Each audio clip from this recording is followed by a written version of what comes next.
Hello and welcome to the Superior Comic Show. We are back after a long Christmas break. I have two kids, don't hate me. So we're back today and it's the first interview of the new year, and I am delighted to have a fellow Irishman joining me for this kickoff to 2022. Welcome to the show, Cian Tormey. How are you doing, mate? My pleasure, man. Delighted to be invited. Very happy to be here, and hopefully I can be of some help. Yeah, So perfect. Delighted to I have hope you on. so. I hope so. Delighted to have you on. Thanks for inviting. As our usual viewers would know, if you're watching this on YouTube rather than listening on Spotify, I have my green screen background on because I'm usually doing recording this in a messy room because, as mentioned before, two kids that can't be helped. I should have done the same, man. If I'd known it was an option, I, you should have sent me the back card. Like I would have done that. hey, Zoom green screen is just has been a lifesaver. You can record in the bathroom and nobody Yeah, would my know. mistake. My mistake this time. Okay, next time. Next time. Look, we'll get straight into it. We'll go into your books in a Yeah. few because there's some seriously impressive ones. But let's talk about first. We're having a little chat there about the getting into comic books and how it is. Probably hear the 2 year old. Hold on, and she's finished. Yeah, so getting into going comics. going soft. Yeah, yeah. Just we'll start off with that. We'll start off with your beginning. How it was. How did you get into comics, and what kind of made you realize that comics was the career that you really wanted to do?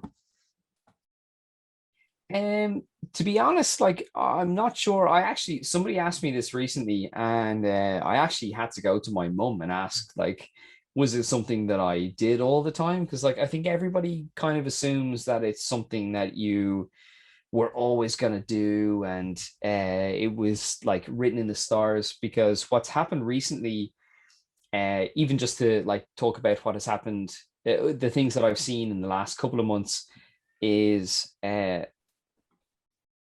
I was recently in the Irish Times just about the idea that I've taken over Superman, right? And the amount of people that have reached out to me on Facebook, which it's a platform I don't really use that often, that were like, "Oh, Cian, like when we were in school, you were always doing that. Like we always knew that you were drawing this stuff." And I was like, I kind of remember it. I don't remember it very clearly, the kind of way. Like there were things that weren't on my mind when I was like 12, 13, 14, the whole way through to 18. Like, uh, but I guess to a lot of other people, they always kind of saw that I was like drawing quite a bit. Yeah, So I went back and I spoke to my mom about it. And I was like, was I always drawing stuff? Was it like comic stuff? And she told me that she remembered when I was very young, as in like, let's say like 4 or 5 years old, where I'd come into the kitchen and I had this like drawn out thing from one of the like a Disney book, like probably like a Winnie the Pooh thing. yeah, And she had assumed that I had like traced it. And when she went back to the book, she realized that thing had been drawn so much larger than the actual book yeah. that she realized that I didn't trace it at all. It was like I had drawn it freehand, and that's pretty much where she realized like this is something that this kid is interested in. And man, from that point on, I was given so many drawing books that were probably way more like past what I was actually like capable of doing. So I got like loads of these like dinosaur draw an oval. You've seen that meme where it's like draw an owl, Yeah. like as in like draw a circle and then draw the owl. So like most of the drawing books when I was growing up were like mostly just like draw an oval, draw a dinosaur kind of thing. And like that's basically where I started. And like that's it wasn't comics based. It was mostly just like get this kid drawing. He likes drawing. He likes dinosaurs. Just like kick him off there, and that's where it started. Perfect. Yeah, so with the art then as a kid and with everyone kind of pushing you down towards art and seeing your artistic capabilities, how was it then making the break into comics, and when did you actually felt like you made it? So I think what happened was I kind of ticked away at it. Like I was, man, you have to remember, like it was pre internet stuff. So like I was drawing stuff like, but there was no way to get work in front of anyone. Like Yeah. there's, you know, And now it seems so easy. Like you can just tweet stuff, or you can like just post stuff to your Instagram account. And like if you're managing your social media presence properly, you can get stuff in front of editors, like the people who will hire you. But no, like back then it was just when I was a kid, I got into college, like art college, and throughout the first couple of years, I was like studying design, graphic design, and I had asked if I could do some comic work, if I could like design a graphic novel for my end of year show. And my my final year tutor was like, yeah, I don't really like comics, like I'm not really into it. And so I was like, it doesn't really matter if you like the content of comics, but as a design student, I have to produce the content, the writing, the like the drawing, like the design of an entire book. Like it's not that you have to care about comics or not. It's about like making an actual book Yeah. where you design, like for example, you could contact a fashion show and bring a photographer in to like photograph the models and then make a book out of that, but you wouldn't have created the content. So I was like frustrated going, but I have to write and draw everything in the book. Like it's not just designing a book. I have to create everything within the book. And there was just no support. And so I did it anyway. And on the back of it, I went down to Forbidden Planet in Dublin, and the guys like sold it for me off the shelves, and I developed a bit of a relationship with the guys down there. But my mum used to go to Florida like 4 or 5 months of the year, and she was playing golf this one time with like a mixed couple group, and one of the guys that she was playing golf with was the ex-president of Marvel Comics. So Yeah, like gold there. well, like obviously that happens all the time, Oh right? yeah. So she said, "Oh no, like my son has made a comic." So he was like, "Oh, like send it to me. I'll take a look."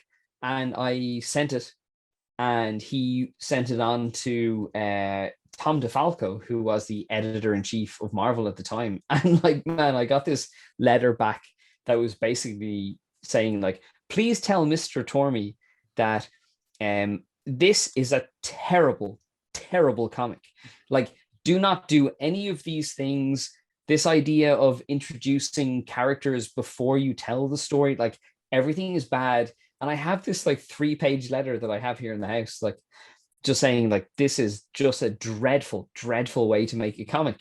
So that kind of like put me on the back foot. And I remember going to speak to Jim Galton in Florida, and he said to me like, what would you like to do? Would you like to work in comics? Would you like to be a writer, an artist? And I was being a bit, I think I was raised to kind of like manage other people's expectations. Yeah. So I was like, yeah, I'm not sure if I want to be a writer or an editor. Like I tried to tell him the answer I thought that he wanted to hear.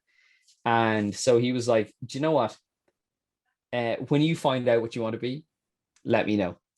And that's not a lesson that I would go on to learn for about another 10 years, where I was like, people need to put you in a box. Mm. Like you can't go in and be everything to everyone. So yeah, so I sat on that opportunity and then fucked it up and it disappeared. It seems to be a very Irish thing. Declan Shalvey actually had a very similar story when he was on about having an opportunity and almost messing it up for himself. It seems to be a very Irish way of it being reared, almost, that you just, it's almost this pathological people pleasing factor in our brain that just we want to please them before we please ourselves. Yeah, no, it's an Irish thing. It's a generational thing as well. Like I don't think our kids are going to have that. Do you know what I mean? Like Yeah. so much stuff has happened since then that like we've definitely kind of developed this idea that like, like work really hard and impress your bosses, those things are really important things to do, but there's also a point where your bosses don't care, Yes. So there's definitely a point where it's like, okay, what's good for you personally, and how do you capitalize on that? And the interesting thing with I would imagine this would probably tally with what Declan has to say, is like, when you deal with American employers, they don't need you to do them favors. They're expecting you to do what you are employed to do, Yeah. which is not like the Irish thing. So we're like trying to help people. We try to push too far, and then when people take it for granted, we're offended by it. And it's like, okay, we'll just like do what you're asked to do and do it well. People appreciate it, and then that's fine. And it's not personal then. Does that make sense? Yeah, it's something like when I worked in retail for years, and I eventually seen that so much, I just kind of got my own mantra of minimum wage, minimum effort. Yeah. But also the thing is like, even if it's maximum wage and maximum effort, there's also a point where it's like, where does your energy stop? Yeah. Like, you can still work your ass off, regardless of like, you should be paid for what you are prepared to do, right? But there's also a point where it's like, even in a really, really hard job, like, do that, but nobody should expect more from you. There's something that I think it's a generational thing still. I could be wrong, but I feel like here there's still a thing where it's like, just do a little bit more, and we're raised to kind of just kind of do a little bit more, and then when it's not recognized, we get to sit back and just be like, well, I'm kind of angry about the fact that nobody noticed how hard we worked. And it's like, yeah, but just don't be worrying about other people. Do as much as you can, work as hard as you can work. And it comes back that way, and just be like prepared to do what you think you're prepared to do. And if you are like in the right place, you'll get what you want out of the work that you do. Does that Yeah. sound right? Yeah, No, yeah. yeah, definitely. And like kind of what you said there, it's like when you do more than what's expected, and it's kind of you get a bit angry about it. The amount of times I've been getting completely off comics here. I've been in work Yeah, yeah. and I've said I've done a little bit more than what I needed to do, and then got angry and just have my boss tell me, "Well, I didn't ask you to do that extra bit." So do you know what? Honestly, like, life lesson stuff, the way it boils down for me is, it's like, do the right thing if that's what needs to be done. If you feel that like working hard is the right thing to do, then whether you are recognized for doing it or not, like, doesn't matter. So Yeah, like that, and that's also the kind of thing that lifts you out of the jobs that like other people might stay in. Just, you know what I mean? Like, it's just like, some people like to be grounded in working hard and like not getting out of it, because defining yourself by the problem that you face might be the entirety of it. But like, if you're the kind of person who works hard and uh finds themselves constantly thwarted by the situation they're in, you can still apply that level of work to something else, and that's what helps you like out of frustrating jobs. yeah, I've been in my fair share of those. Yeah, I'm sure. I'm sure. I know. I was. And honestly, most of it was retail. It's just something about retail. It's just I worked in bars, man. That's the way it was. oh, The same. Just like, it's the service industry. yeah, it Just really like, is such a thankless job. pouring so much energy into like so much of just dealing with people who are receiving stuff. Yeah, yeah. It's hard. It's really hard. But speaking of receiving stuff, how did it feel when you first received that acceptance or whatever, or that invite to do Marvel or DC comic, one of the big two? Oh man, like, do you know what? It's funny because it's such an important thing to remember, and it's it's amazing because it's so easy to forget. But oh man, I think the first thing that happened to me was, so I was working in Toronto, and Kyle Higgins asked me to meet him at the Fan Expo. So I went down to meet him, and he was like, "Oh, so DC have asked me to do this like Green Lantern story." and I think you'd be a really good fit for it. And he didn't know me at all. So like, this is the guy that got me my first job. And so I went down, met him, and I pitched some stuff to DC, and they like brought me in for this Green Lantern story. And then on the back of that, I got this email from Marvel, and it was like, we've got this 10-page Doctor Doom story, and we think it would be perfect for you. And I was like, what is happening? And like as soon as one thing happens, everything happens. And it's just suddenly like this onslaught of just like every dream you've ever had just like happens at the same time. I have to tell you, like, I had chipped away and done my best to position myself where these guys could like hire me if there was a job available for me. I had been working in advertising at that point, like making ads and trying to tell stories. And I do think that these things are connected to a degree. I'd been doing that for years up to that point. I remember when I had gone to a portfolio review with CB Cebulski in Dublin, and he gave me his business card because, to be honest, if you have like half a modicum of talent, if you go to a portfolio review, you're going to get the card. Yeah. So, so I got the card, and obviously, like as soon as you get that, you're like, well, obviously I'm in. So yeah, send me your test pages, I'll do it. And I spent about like 4 or 5 months doing 5 pages, which I find really funny now. And I've said this story before, but like, dude, I have to do like 4 or 5 pages in like 3 or 4 days now. Like it's just the turnover so fast. So I spent months doing this stuff for Cebulski, sent it over, and never heard anything from him. And I remember the whole way through that going, do I really want to leave my lovely advertising job? Like, do I really want to have this like other career? And you spend your whole time imagining that it's going to be this perfect, oh, you do this thing and then you just like transition into this thing.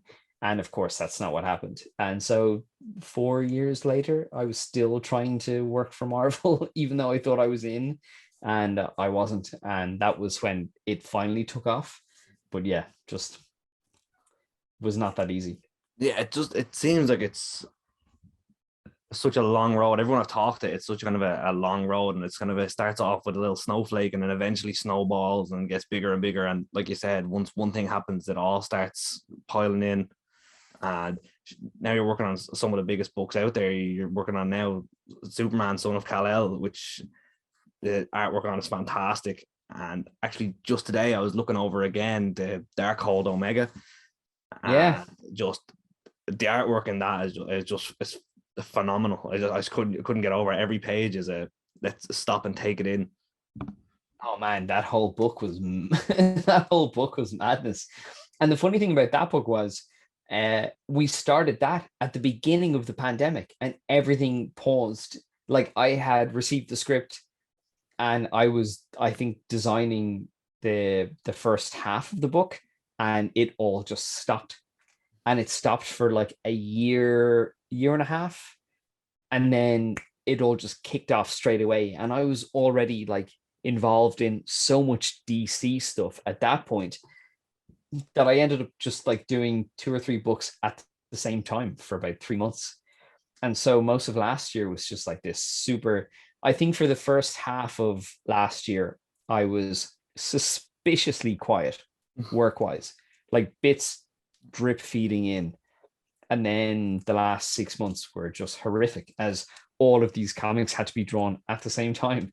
And so Darkhold Alpha, Omega, the Nightwing annual, all of this stuff just like all happened at the same time. And it was just like draw as fast as you can and see if you can try and get to 2022. And thankfully, with some like really good co-creators, like especially Raul Fernandez, the inker that I have been working with. Oh my God, I couldn't have done it. But like, man, we pumped out about a year's worth of work in about 6 months. It was a frightening amount of work. I don't think a lot of people realize how much work actually goes in. I realize now working with my own artist and kind of she has kids herself, and but we both have kids. COVID and then life gets in the way. Like, I don't think people realize how much actually time needs to go into these pages. Like, myself, my Kickstarter, I got way ahead of myself and I put the expected delivery date way too soon, and I ended up late with it. Yeah, like, you know, when people say, how do you get into comics, and people say, well, the best thing to do is to make comics, it seems quite flippant. A lot of people kind of go, yeah, sure, like, makes sense. But like, there is real knowledge in that, as in, like, you will realize how long it takes. You will realize that your collaborators need more time. I have come to learn many times, if you say, look, I'm working on this page, I'll get it to you tomorrow, it's not going to happen tomorrow. No. It will be the next day. Like, anything that you think you can do, just double the time, and that's when it will happen. And like, those are things you will only learn if you are like working in it. So yeah, it's totally normal, man. Like, it really feels like you can blow through it, and purely because you have the best of intentions in heart all the time. But like, yeah, it's always really, like, really way harder than we think it is. And we want to please, but we can't. Like, sometimes it's just, it just can't be done. Yeah, like I said there, I think I was so hyper fixated on doing this. I finally made the decision at nearly 28 to go and write my own book, and I got too excited and realized what actually goes into it. And I have a newfound respect for colorists and letterers now, because we tried to do it as a 2-person group. My artist Amy done the line work and the coloring, and I done the writing of the story and the lettering. And oh my god, lettering, pain in the whole lettering is. I've such a huge respect for letterers now. One person doing 3 jobs. Yeah. Oh yeah. I mean, like, in any other job, like, you would not work in McDonald's and like fry the burgers and then expect one person to then like bun them, wrap them, like drop them in the food bin, and then also work the tills. Yeah. It just doesn't work. Like, it's a process line. You know what I mean? Like, you have to understand what goes into each part, and then just it's hard. Yourself. There, like you said, I've learned, like, the first one, I've learned so much. I've like a notepad in there. I've taken notes of what I've learned on this first Kickstarter, and most of the notes, the sentence ends with "You were an idiot." No, like, I know what you mean, and I agree with you. I agree with the sentiment, but like, you weren't an idiot. Like, you were idealistic going into it. And like, you might have made a mistake, but like, you weren't an idiot. Like, so for example, like, if you had gone into it assuming it would fail, that would be something else. But if you've learned a lesson doing it, you're not an idiot for doing it. You're a genius for doing it. Do you know what I mean? Like, most people wouldn't have even tried it. So I know what you're saying, but like, I'm a big proponent in like not shooting yourself down for having done something. Like, I think you're great for doing it, and if you've learned lessons from it, like, man, there is a very real future where in like another month or two, I'll be interviewing you, asking you for lessons on what you learned from having done this. So it's not idiocy for trying something and learning hard lessons. Yeah, I think that's another Irish generational thing, the self-deprecation. Yeah, I just like, I'd feel really strongly about it. I would say like, nah, dude, fucking well done. Like, that's how I'd feel about it. Just like, appreciate that. Thank you. We're not talking about me. You will have 2 books coming out in the next couple of weeks. The start of February is very busy for you. You have a Transformers book, and I believe I could be wrong here. I had it up earlier on my pull list.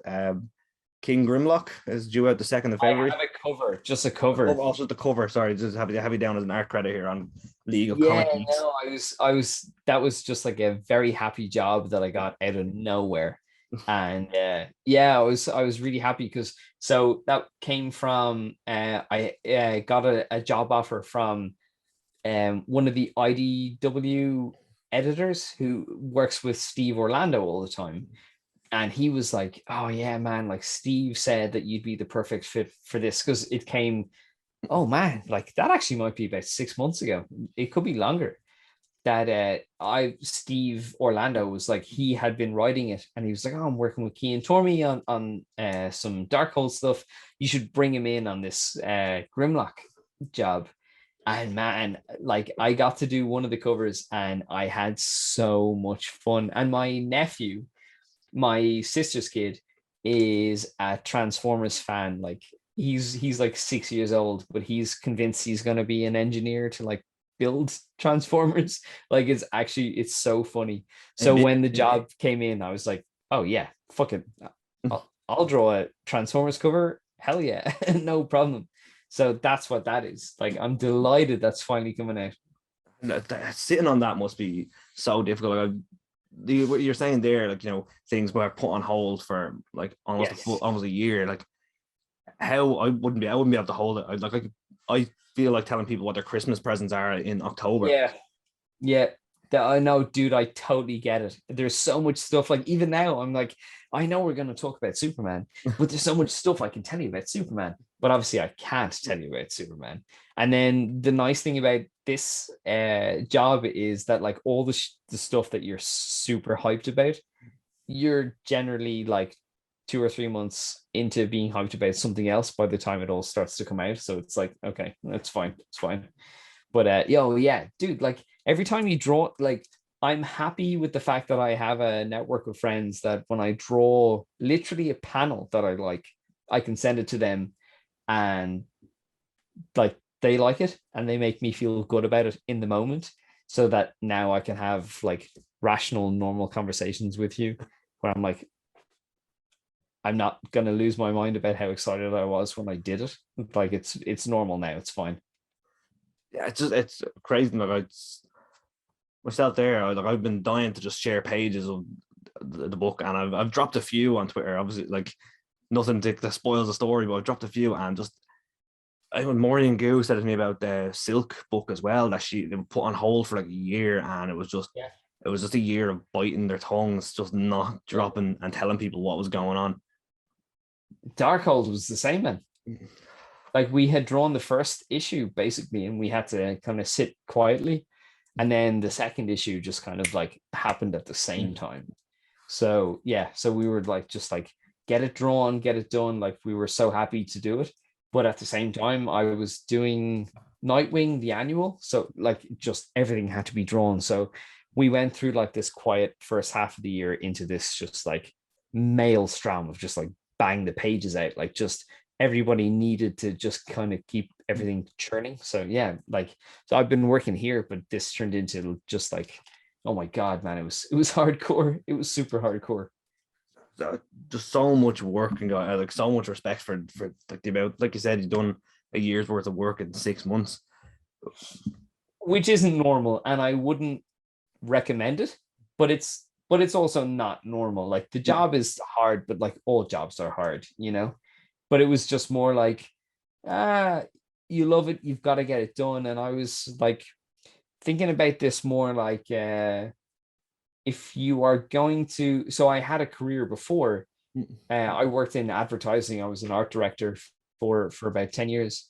So doing this, I was like, I have to think about this more like a startup, like a new job. So if it was like setting up a new business, the first 2 years are always going to be pretty hardcore. yeah. And if you want your business to succeed, you're going to have to do like heavy hours, like you're going to have to just like really kind of work it past what most people would be prepared to do. It's not a 9 to 5.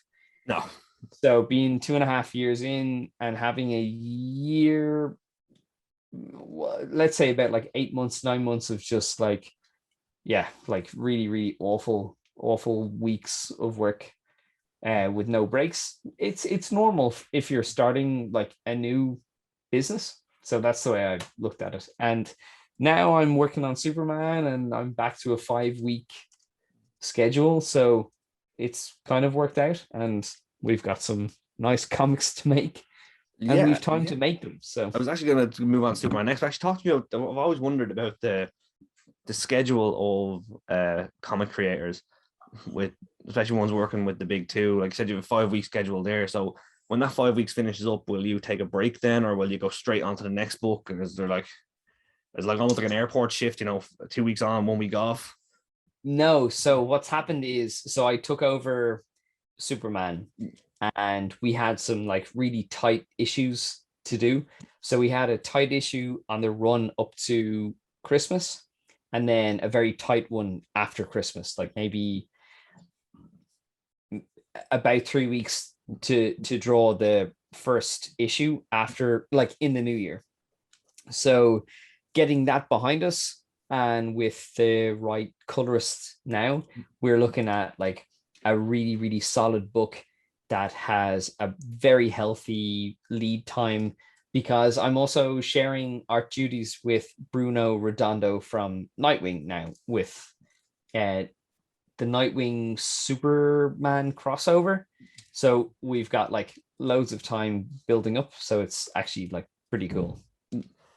I've always wondered as well, actually, with comic artists and writers. Now, this is a strange question, and I don't know why my brain went there, but it just always seems to go there.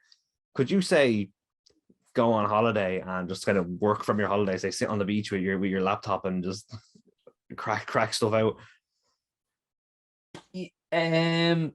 If you so I've worked recently with Raul Fernandez, the inker. He's like one of the best inkers in the world.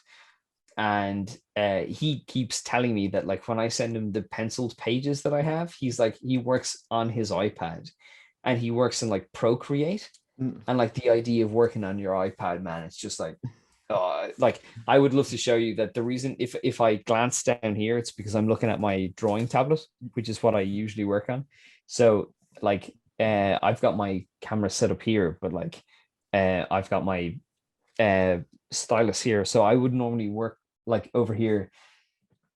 And my stylus is like, it's like this size. So the idea of going on holidays and taking my iPad and like sketching on the iPad is just, it's alien to me. I had a trip over to Montenegro that I was invited to a few months ago for a comics festival there, and I brought the iPad, and I was like, yeah, I can totally like finish off the last page of this Outsiders issue that I'm working on, like no hassle if I have the iPad.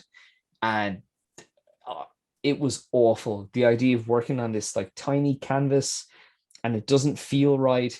Oh man, I couldn't do it. If it was possible to feel the same way working, like if your workflow felt the same from this huge like drawing tablet that I have, and going on holidays with an iPad, I'd love to do it. But like, I think I said to you, like, I'm going to Valencia tomorrow, Yeah. so I have to travel. But like, I think I might have to bring the iPad to like kind of like noodle on to get the thumbnails for this issue finished. I'm not looking forward to it, Ben. For me, it's impossible. For some people, it's easy. I think guys like Mitch Gerrards, guys like that, like they actually work directly onto their iPads. Like, yeah, it's awful. I don't know why my mind has always went there. It's just it's one of those things. I think I've seen too many movies where the overworked I father goes to the I beach. need that. I just, like, for me, like, I need the canvas to be as big as possible. Like, just the idea of like taking this huge canvas, like from working in advertising years and years and years, working on these like 28-inch screens, to then go down to like a 13-inch screen. It's just like, no, it's awful. I'd prefer not to. Well, that's my weird question of the day out of the way. It's a great question. Makes sense though. Let's talk about Superman there. I've actually seen you retweeted an article there earlier about them talking about LGBT characters in comics now, and you talking about how eventually the word, what was it, almost will be gone from that sentence, I think it was. Yeah, yeah. And so what is it like working on that book now? I'm sure like there's a lot of eyes on it, and positive, and obviously some people from a toxic standpoint as well putting eyes on it. Yeah, so I've worked with Tom Taylor on quite a few titles now, Mm. and he tends to wander like straight into like potentially like toxic cultural issues, certainly when it comes to the States, right? So there's so much like ideological fervor around certain things when it comes to like American politics, which isn't necessarily applicable where we're from. Mm. So when you work with Tom, like I don't know if you saw any of the stuff I did with him in Injustice, but like I'd find myself drawing the Joker who was calling the Nazis out. Mm. And like that wasn't such a huge cultural moment then, but it was also very relevant. But like you'd also still get people kind of attacking you for saying the Nazis were bad. And I genuinely like that sounds like a joke, but like people would attack you on like American users would attack you for saying that Nazis were bad. And it's like they're not like it, like as in sorry, the Nazis are bad, but the idea of attacking me for that is just like you're on the wrong side of history here. Like, so the idea of Tom bringing me on to draw a character like Superman is just it's not quite Superman, and I'm not sure if you saw it, but like it got folded into the culture wars over in the States where they saw the headline and they were like, okay, the liberals have made Superman gay. And that's not what happened. So our Superman is still normal Superman. This is the son of Superman, and he is going through his own teenage moments. And therefore, it should be like free for a modern audience to find their like their truth in what this new Superman is going through. So what was crazy about like this character was it got just adopted into this aggressive narrative over in the States about this American archetype being subverted by the liberals, and suddenly he was gay, and this is what was changing like the roadmap of what young people had in the States. And it was like it's really not. It's totally normal. Not every story is made for you. Not every character is made for you. This is a new young character for new young people. And what was like lovely about being brought in to draw this character was like, for me, it was like it's something that I believe in. It's like this is just a new character for new audiences. And like I don't think there should have been such a dreadful backlash to it. Like, so for example, I am working on the scripts now, and I'm drawing these characters like having these emotional moments together, and there's no difference here, like just based on gender between these characters when it comes to an emotional moment. Like when you receive a script and you have to try and tell a story the best way that you can, like you have to do your best to define the characters and make sure that they interact with each other in the most human way possible. And if the thing that trips you up is the fact that they're of the same gender, it's like you might be in the wrong job. Does that make sense? Yeah, it's the old thing that you see so much on like Twitter is so toxic for it. It's the keep your politics and keep your agenda out of comics, and it's like, hang on, politics and has been in comics since they were first created. The only people that say that are the people who have their own politics and agenda threatened. But like the thing about that is just like, well, if you're being kind of threatened by something, it's because it's happening. So maybe kind of engage with it. You don't have to buy into it. Like I totally get it. But at the same time, like if you see something and you don't really like it, you don't have to hate it. There's a dichotomous thing that happens the way a lot of people think, that it's like, if I see a thing and it's not for me, then I have to hate it. And it's like, no, Don't read you it. can also you can also choose to leave it. Like, do you know what I mean? Like, that's also fine. Yeah, it's crazy. I've actually said it on a few shows. Have you really? Yeah. Yeah, there's a certain group I don't like. I don't mention them, but I was talking to Al Ewing about them, and just like he had very strong feelings on it, and I had very strong feelings on it. It's just, it seems like, and a lot of them, in my opinion, are doing it for the likes and doing it for the views rather than actually feeling this strongly about something, Yeah. because it's too over the top sometimes, and I'm like, you worded that in a way to get people's eyes on it. There's an aspect of defining yourself in opposition to something, which is not the same thing as being passive. Like, look, you might not like everything in the world. You shouldn't. You don't necessarily need to approve of the lifestyles of everyone in the world, but you can also live a life where you appreciate that other people have those lifestyles, and you don't need to have an opinion on them. Like, that's the thing. It's like, everybody lives a life a certain way, and what's important is understanding that there are many, many different types of lifestyle. You don't have to be accepting of all of them, but you have to also realize that yours isn't the only way. Yeah. And the only way that you get to learn that is by understanding that there are many, many other ways of living. And the only way you get to do that is if the media finds ways to keep pushing other lifestyles into your sphere of influence. And therefore, it's like, Yeah, you know, no, I completely agree. As I've been a heavy advocate, if you don't like it, don't read it. If you like, yeah, it's not for you. But also like if there are gay characters in media, they're not going to turn your kids gay. no. But also, it's like, but also your kids will be gay even if you protect them from gay characters in the media. So, like, this isn't about media. It's like, it's about inclusion. Do you know what I mean? Like, these things are happening independent of each other.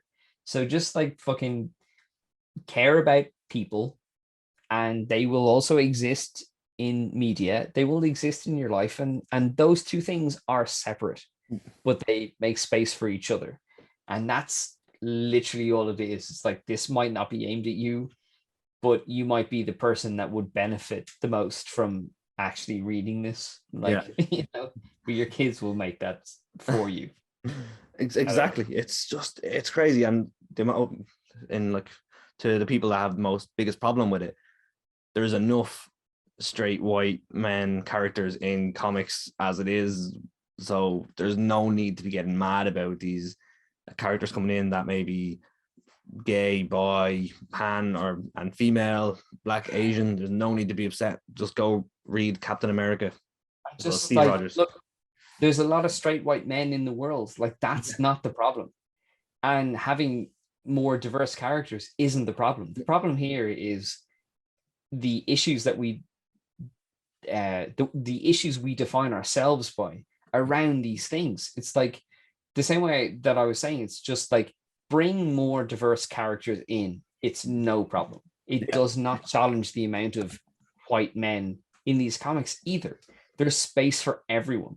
But if everyone keeps defining this stuff by the things that they're offended by, then nothing's actually changing here.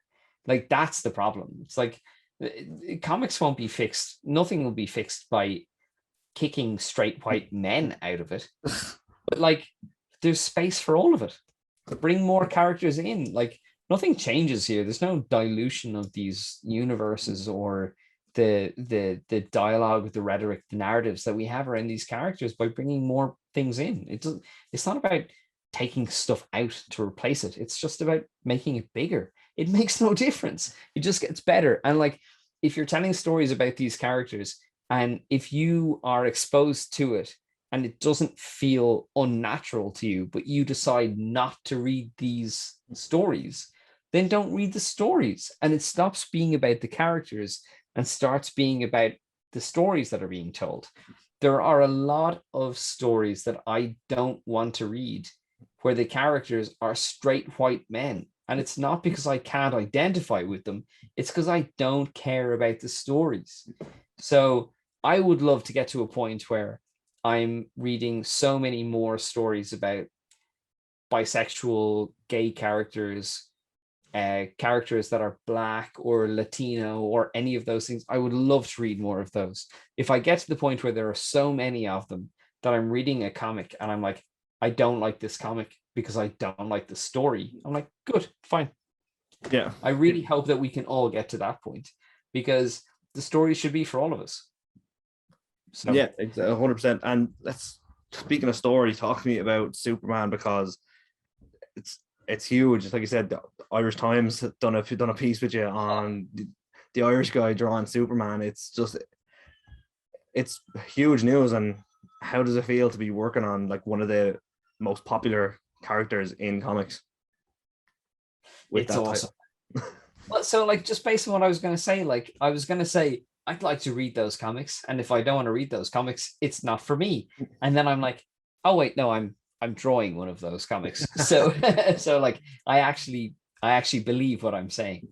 So yeah, drawing a superhero comic about a guy who's like trying to find his way in the world and trying to find who he is. And his father's not there. I'm like, I think I can do that. Like, I like the idea of this guy kind of coming to terms with who he is and what he's doing. And yeah, it's quite cool. Like the idea of being an Irish person doing it, that's just like icing on the cake. Yeah. I'm quite lucky to have been in a position to have been invited to be that person to do it. But like, yeah, it's pretty cool, man. Like drawing Superman's pretty awesome. So yeah. Yeah, it's huge. And like I said, the Irish thing is the icing on the cake. And as I said, I'm hoping there's people like me who, as they're getting more into comics, are realizing how much Irish people are in comics and how they're actually doing the big heroes as well. It's not just side characters or just the lesser known. It's, you're on Superman.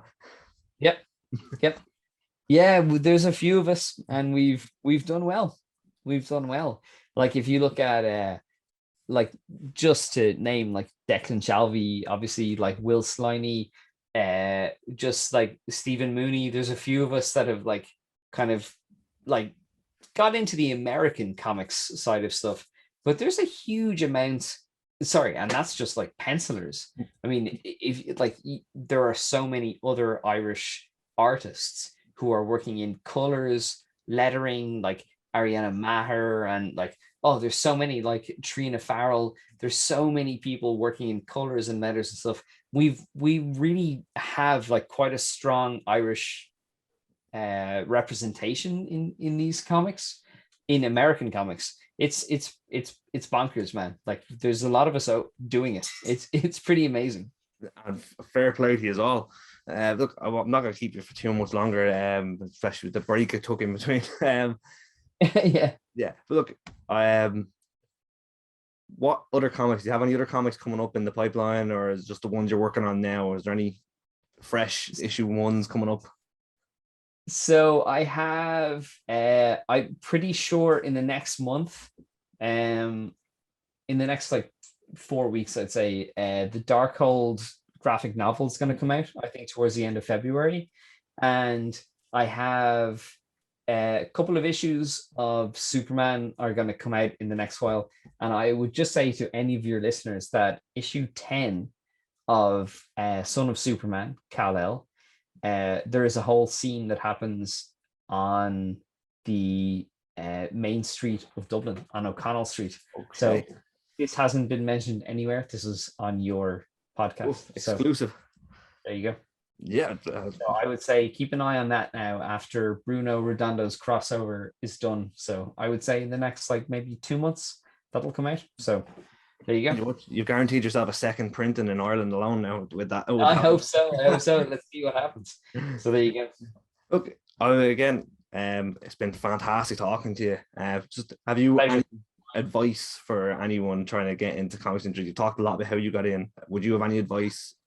Just think, like, just, I know everyone says it and it's so cliched, but like, just make comics, man. Just like make one. But the real piece of advice is finish a comic and start the next one. Don't keep going back and fixing the first comic you made. Nobody cares. Get it done, get onto the second comic, and learn into the third comic. That's where your lessons are being learned. Like, just make them and just keep moving forward. You can always fix the last project, but just get into the next one.